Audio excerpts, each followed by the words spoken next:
What's up, Mike? How you looking? Good to see you, right? Ride or die crew here. We're about to fill up the building. Tenant's officially about to take it over. And we're going to take a few minutes, run a quick tour through the building.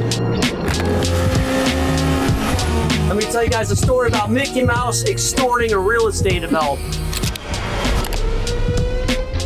Check it out as we transition today in Orlando, Florida. Celebration. We call this from Mallory Development Partners, which is the LLC that owns 15,000 square foot surgery center over here that we just completed. Originally started with 20-something doctors and an idea. Then the group started coming together, the orthos, the different positions, and the management group comes in. And now a regional hospital is looking to take over the whole project. Now that we've got a state-of-the-art turnkey surgery center that we go check out today.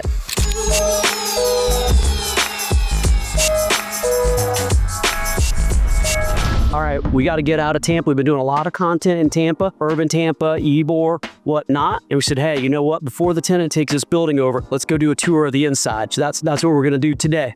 What's your favorite part about getting this project, seeing it from fruition? Like, it's taken a couple years. Favorite part about this project? The license plate.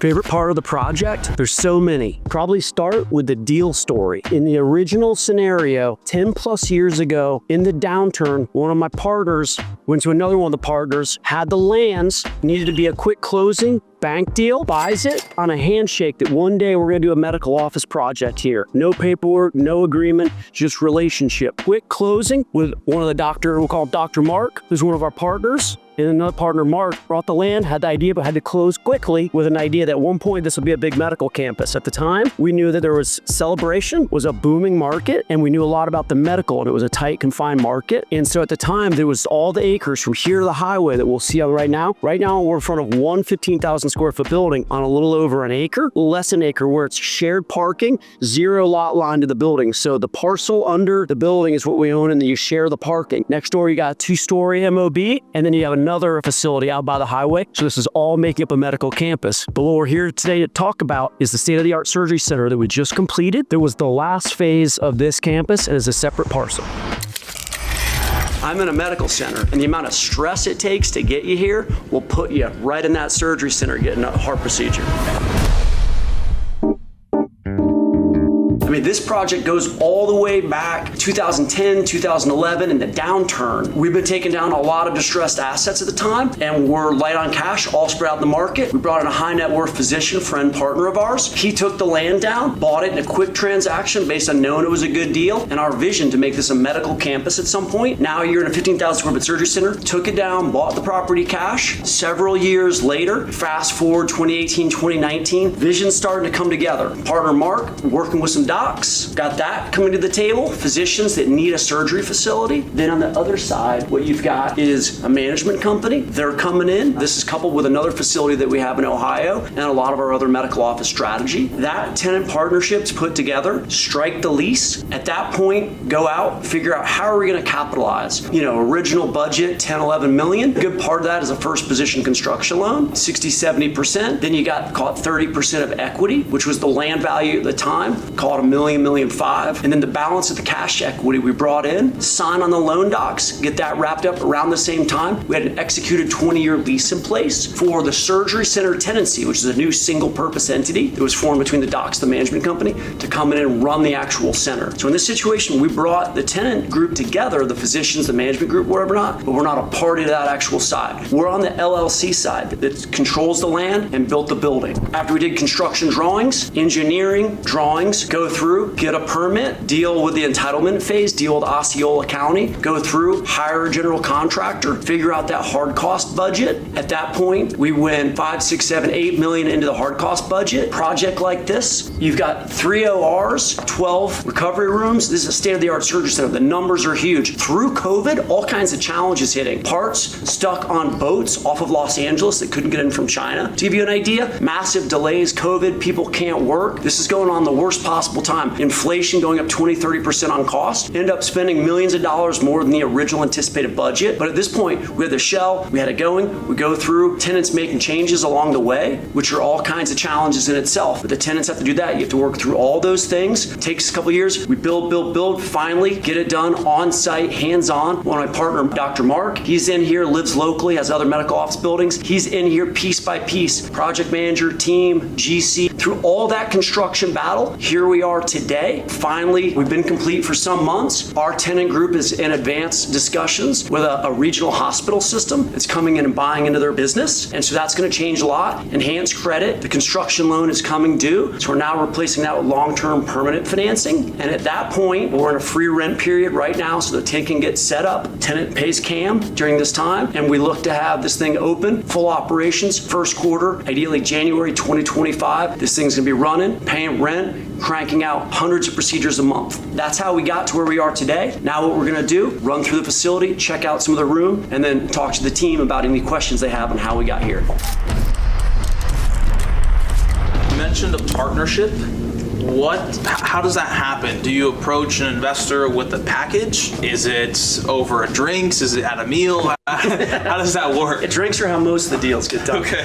Now, on this particular scenario, there's two partnerships going on. There's the partnership between the physicians and management company, the business people, and the physicians are doing the procedures. That's one partnership within the tenant entity. On the other side, our partners on the development company side, working with the physician that originally bought the land 10 years ago when we brought it to them based off of a hunch that, hey, this is a good price, well-located piece of land, this is a future medical project. When you're looking at a project, how do you figure timeline? Do you think in 6-month increments? Is it a year? Is it 10 years, a decade? How do you work through that? I mean, most CRE projects can take several years. And so you just understand going into it. We're not talking months, we're not even talking a year. A real large project can take 20 years. You know, the 200 acres that you're working on with, I mean, that was 10 plus years start to finish. So this ended up being 10 years between buying the land and getting to where we are today. But for many of those years, from call it 13 to 17 and 18, there wasn't a lot going on. But around 17, 18, some of the other medical offices going forward, the idea of making a surgery center on this particular parcel came together. And that came together because physicians relationship, the management company relationship, forming a tenant. And once we had a 20-year lease and a tenant that had several ortho procedures and all kinds of procedures, it's high volume work, high enough volume to justify the cost to go get the loan, build a building, and deliver what we've delivered today. Are you able to wait for the right time to develop a property because of the capital stack and how you've structured that? So you either start with the land first or you start with a tenant first. Often in our other work, we start with a tenant, go around the country, find the land, buy it, build the building as a custom build-to-suit. In this situation, to your point, the land was a great purchase opportunity, and some of our investor partners bought it cash, and then we took our time figuring out what to do with it until ultimately we had the idea to bring the surgery group in and explain to them the value of doing a build-to-suit surgery center at this unique location in Celebration, Florida.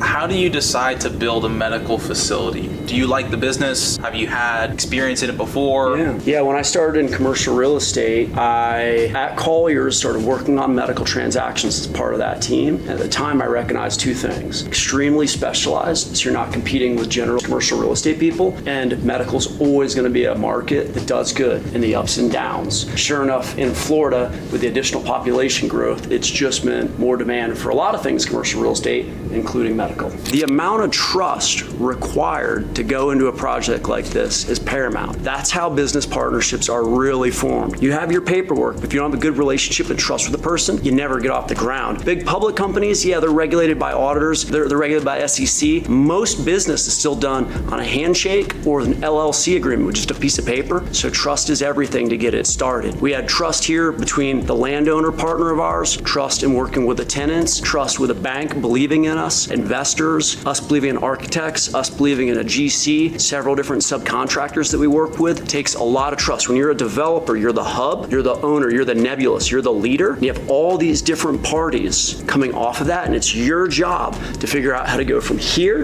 an idea, to here, a completed project that allows this project to now have a business start within it that's going to make tens of millions of dollars over the next tens of years.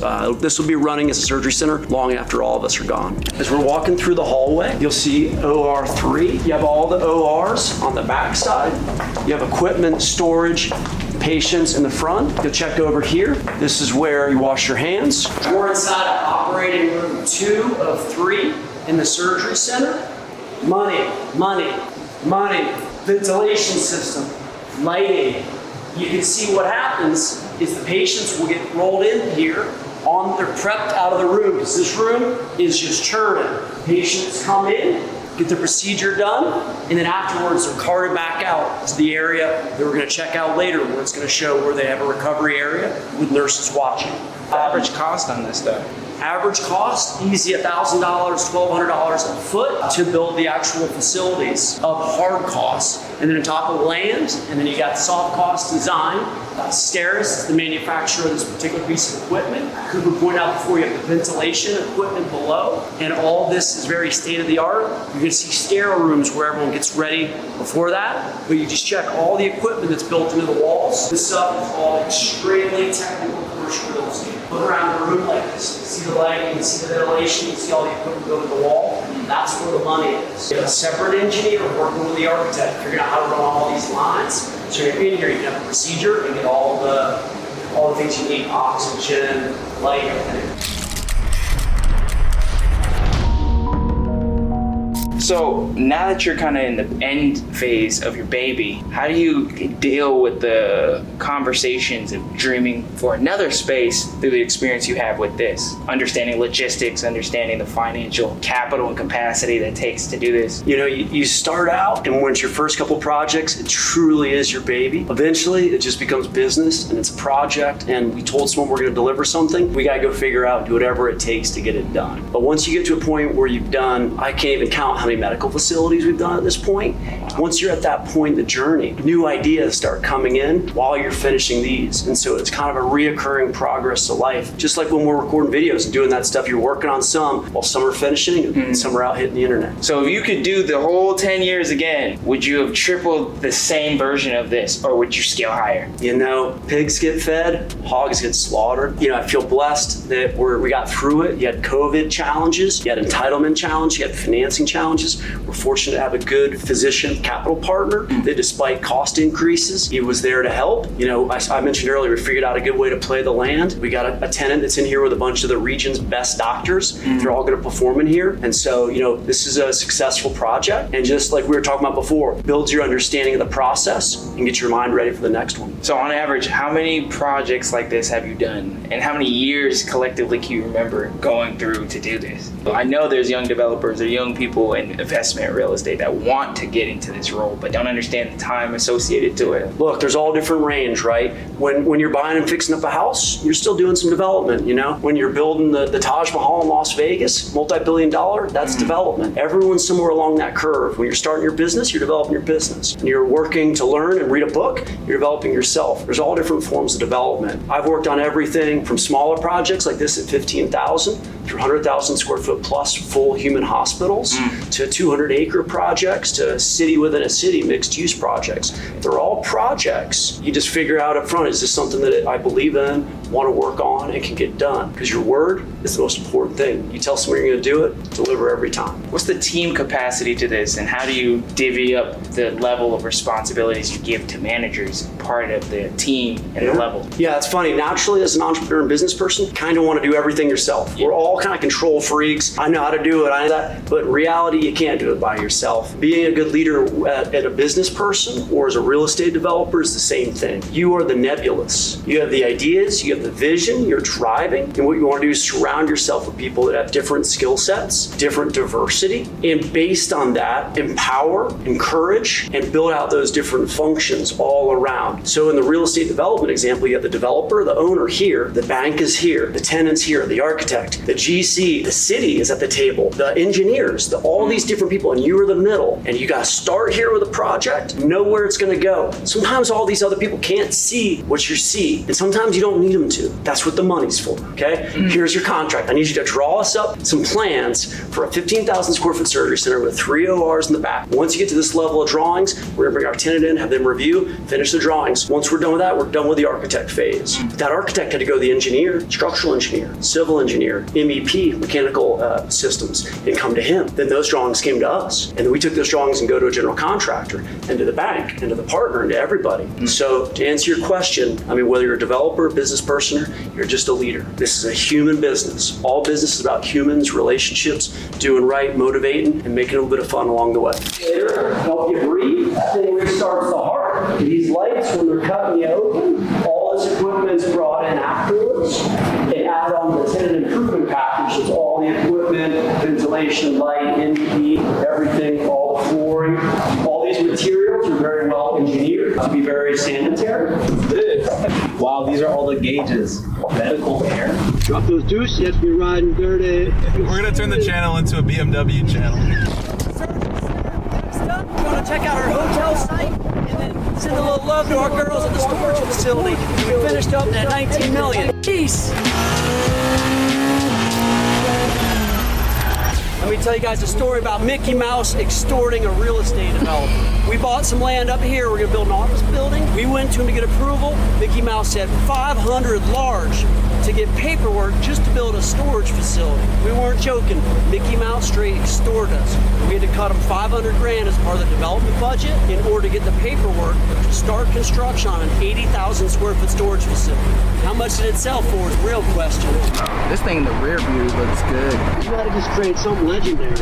We did create something legendary. All right, quick case study. 2013, talking to the bank, 5 acres of land on I-4, 800 grand, have to pound the phones. Meet a partner, boom, get the money, close in 2 weeks, own the land, have no idea what we're gonna do. We were thinking maybe medical office, maybe a hospital. We just knew that Florida was collapsing in the downturn and we're gonna get 5 acres for 800. From there, we eventually determined, split it in 2 parcels, storage facility here, 80,000 square foot, state of the art, 7 million hard cost, 1 million land, some carry, some other interest reserve, end up building it, 686 units. Once it's fully leased, the net operating income, off that we have a cap rate. I think we sold it at a 3 cap for 19 million. Exit that piece, boom, on to the next. All right, phase 1, 80,000 square foot storage facility. Now we're coming over. Phase 2, 2.5 acres in the middle of Celebration, right across from Disney. We're hoping to do a hotel here, which will play off the Disney World theme parks and do a reservation system with them, with like a Marriott or one of those big brands. We build the 110 key hotel, 4 stories, debt, equity, design, build it up, then bring in a management company. Management company runs it. I-4 traffic in the back, pristine Celebration on this side. Once it fully runs as a hotel, net operating income, then you determine, is it a long-term hold or peace? Are we exiting? Disney is a gangster, all kinds of gangster. They run movies, they run theme parks, they sell apparel, but guess what? Like the mafia. You can't build anything in Celebration without going to Celebration Real Estate Company and getting Disney's approval. The idea was a master plan community 30, 40 decades ago when they got into real estate development, bought all this land right next to Disney, master planned out like the Truman Show. It's beautiful in a lot of respects. In other respects, it's very homogenous, cookie cutter. Hey, but I don't mind that. It's a beautiful community. Where I have a challenge, when we went to build this building, the mouse said, we're not gonna give you approval. Mickey Mouse literally said 500,000. So where'd you come up with that number? Is there a chart or anything? Nope, we want 500,000 if you wanna start this 80,000 square foot storage project. We ran the numbers still made sense based on growing rents for storage, built it, exited.